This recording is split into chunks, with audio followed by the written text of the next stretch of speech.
Hey everyone, today we've got a full recap on the industry-shaking news that Microsoft has acquired Activision-Blizzard. What does this mean for Microsoft? What does it mean for Sony? And how will the ripples affect the video game landscape at large? All this and more. Well, actually, this is all we're talking about today. Dear Listeners Newsroom, let's go.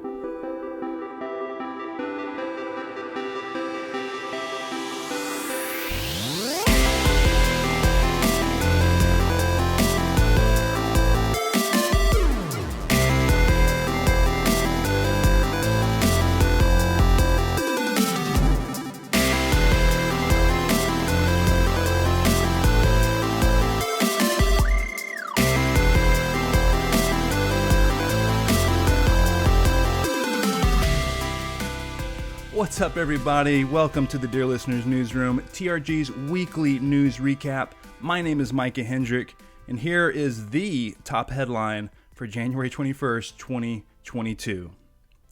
Last week, we opened up with big news that Take-Two Interactive had purchased mobile gaming giant Zynga for $12.7 billion. This move was the latest transaction in what can only be called an industry-wide arms race for developers and publishers. Less than a year removed from officially closing a $7.5 billion deal for Bethesda, Microsoft announced Tuesday morning that they had agreed to acquire Call of Duty and World of Warcraft publisher Activision-Blizzard for $68.7 billion. On Microsoft's official blog, Xbox chief Phil Spencer wrote, "Over many decades, the studios and teams that make up Activision-Blizzard have earned vast wellsprings of joy and respect from billions of people all over the world. We are incredibly excited to have the chance to work with the amazing, talented, dedicated people across Activision Publishing, Blizzard Entertainment, Beenox, Demonware, Digital Legends, High Moon Studios, Infinity Ward, King, Major League Gaming, Radical Entertainment, Raven Software, Sledgehammer Games, Toys for Bob, Treyarch, and every team across Activision Blizzard." Once official, this will not only be the largest acquisition in Microsoft history, but the largest acquisition in video game history. In an email to employees, Microsoft CEO Satya Nadella said, quote, "Gaming has been key to Microsoft since our earliest days as a company.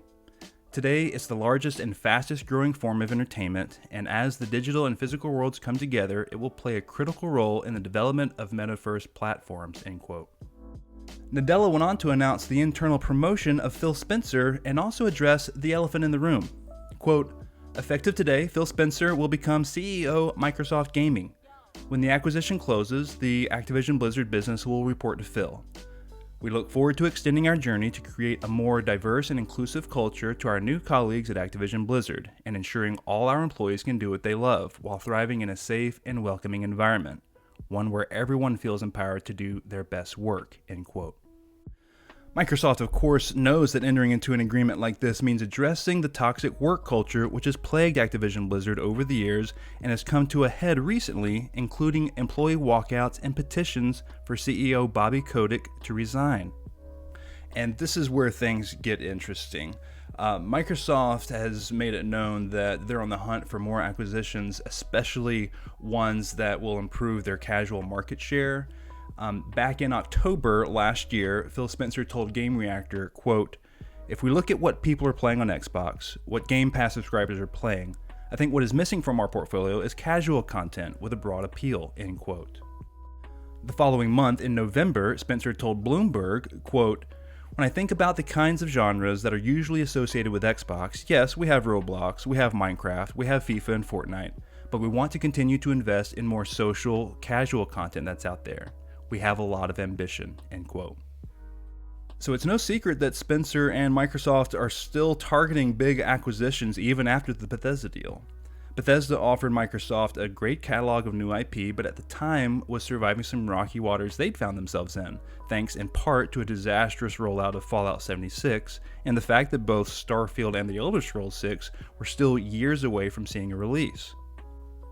In the Bethesda deal, Microsoft was able to add legendary new IP to their portfolio at a slight premium. Fast forward to the present, and we have Activision Blizzard dealing with its own, admittedly much larger set of problems. The company is in the midst of being sued by the state of California for a reportedly widespread culture of sexual misconduct and discriminatory behavior. Activision-Blizzard stock was in a downward spiral in the second half of 2021. It began with the initial California lawsuit, dipped again in September once news dropped that the SEC was investigating the company, and concluded with a huge drop-off in November when the highly anticipated Overwatch 2 and Diablo 4 were delayed. The Wall Street Journal and Bloomberg were all over this story, so you're about to hear a lot of references to them. So Bobby Kotick and Activision are in a bad spot. The Wall Street Journal reported that Kotick was actively looking to make a move that would improve Activision's image and even suggested buying media brands Kotaku or PC Gamer. After not being particularly keen on the idea of outright selling the company, both the Wall Street Journal and Bloomberg are reporting this week, in the wake of the acquisition, that Phil Spencer met with Bobby Kotick to offer support, express concern, and to see if they were willing to entertain a buyout. First up, let's look at the Wall Street Journal, who originally reported in November that Bobby Kotick knew about the sexual misconduct and swept it under the rug. On Tuesday this week, the Journal reported that the swirling allegations, quote, provided the catalyst for Microsoft's gaming head Phil Spencer to approach Mr. Kotick about a takeover soon after, according to people familiar with the matter. Deal-hungry Microsoft had long been interested in Activision and had discussed a potential acquisition in the past, some of those people said, but Mr. Kotick was cool to the idea until Microsoft offered him a graceful exit, end quote. Along the same lines, Bloomberg corroborated the Wall Street Journal's story when they reported on Tuesday that, quote, a group of Microsoft Corporation senior executives suggested that Xbox head Phil Spencer check in with the embattled CEO. The goal, according to a person familiar with the matter, was to offer support to a key partner and make it clear that Microsoft had concerns about the treatment of women at Activision.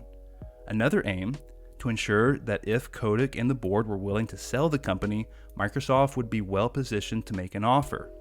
After a few phone calls over a 2-week period, discussions evolved. Microsoft grew interested in a takeover, end quote. The Wall Street Journal has also reported that Bobby Kotick is expected to exit his position once the deal is finalized. So while many could argue that nearly $70 billion is too much to pay for Activision-Blizzard, it's clear that Microsoft got a deal here in late 2021 than if they had approached them even 6 months prior. Okay, so that's the main headline and how we all got here. So let's shift over to the fun part, which is, of course, the games and what this all means for Microsoft and Xbox. We already went over the list of developers that'll be acquired, but in terms of sheer IP, you might be surprised at what all is included with this deal. Here's just some of the highlights that Microsoft will control once this deal goes through. Blur, Call of Duty, Candy Crush, Crash Bandicoot, Diablo, Guitar Hero, Geometry Wars, Gun, Hearthstone, Heroes of the Storm, King's Quest, Overwatch, Pitfall, Prototype, Singularity, Skylanders, Spyro the Dragon, StarCraft, Tony Hawk's Pro Skater, World of Warcraft, and many more. In the original announcement article, Phil Spencer was quick to point out how this impacts Game Pass. Quote, upon close, we will offer as many Activision-Blizzard games as we can within Xbox Game Pass and PC Game Pass, both new titles and games from Activision-Blizzard's incredible catalog, end quote. In the same breath, Spencer announced that Game Pass now had over 25 million subscribers, an impressive number for the service that continues to add value through its ever-growing catalog. It also can't be understated the effect that Candy Crush and its developer King had on this whole deal. King is an enormous presence in the mobile market, and this fits perfectly in with the casual strategy that Phil spoke of earlier.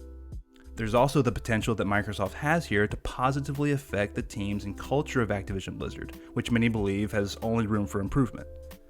This, coupled with the exciting prospect that Microsoft can better wield Activision's IP, including not running Call of Duty into the ground every year, has many fans excited. So where does this leave Sony?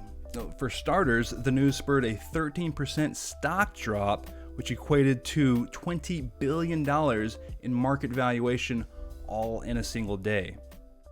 In the original press release, Microsoft stated that Activision-Blizzard games are supported on a variety of platforms and that support for those communities would continue.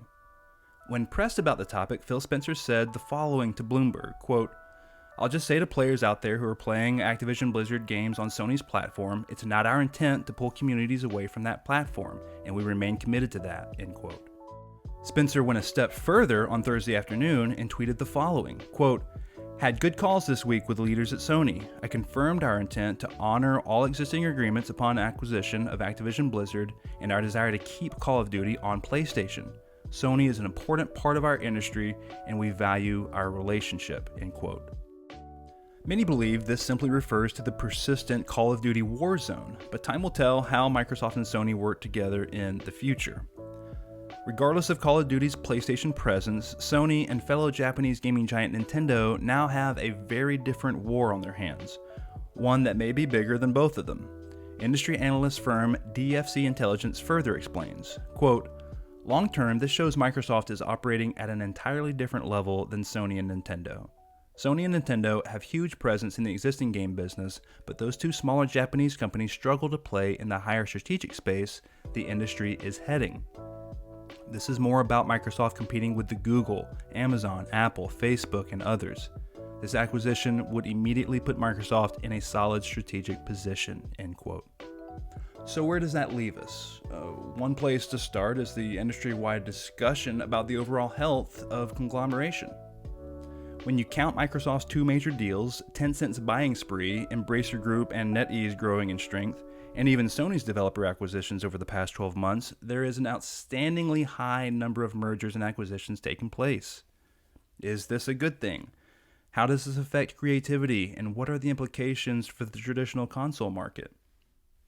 These are all questions worth asking, but guys, that's it for this edition of the Dear Listeners Newsroom. Let me know what you thought about this megaton news this week down in the comments. If you liked what you saw, hit that like button, subscribe to the TRG YouTube channel. You can find the Reformed Gamers on Twitter at TRG Podcast.